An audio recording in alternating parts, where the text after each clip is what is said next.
Ассалаумағалейкум құрметті достар, дастан спортты бәріміз жақсылаймыз. Қазақстанның жас футбол жұлдызы, болашағына үлкен үміт күттіретін талант. Құрметті достар, дастан спорттан да бөлек бізде шетелде ойнайтын керемет жас таланттар бар. Бүгінгі видеода сол таланттар кімдер және де қай клубта ойнайтындарын айтатын боламыз достар. Сондықтан да видеоны өткізбей до конца қараңыздар достар. Осы видеоға лайк басып, арнаңызды жазылуды ұмытпаңыздар.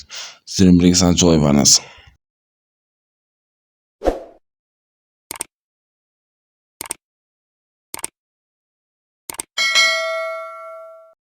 Жас таланттардың бірі бұл бізде Алдияр Нұрғали.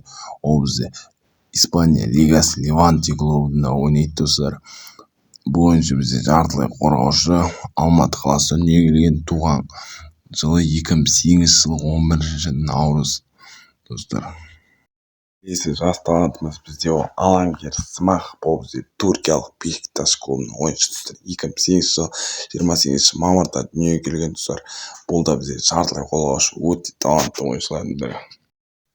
Келесі жас таланттарымыздың бірі достар, бұл Кәрім Мендіхан. Бұл ойыншы бізде әйгілі Испания лигасының Барселона клубының академиясында өнер көрсетеді, яғни Ла Масия достар. Бұл бізде өте жас талант, 2011 жылы дүниеге келген достар. Шабуыл шебінде ойнайды достар. Құрметті достар, бұл видео мен үшін жай ғана кезекті видео емес, бұл біздің қазақ балдарымыздың Еуропада аяқ алсын деген шынайы қуанышым. Бұлардың жай мақтану үшін емес, қолдау үшін айтып жатырмын. Олардың шетелдегі әрбір сәтті қадамы бәріміздің ортақ жеңісіміз. Жігіттерге тек қана ақ жол тілейік. Басқа не деуге болады? Жүректен шыққан тілектеріңіз болса пікірге жаза кетіңіз.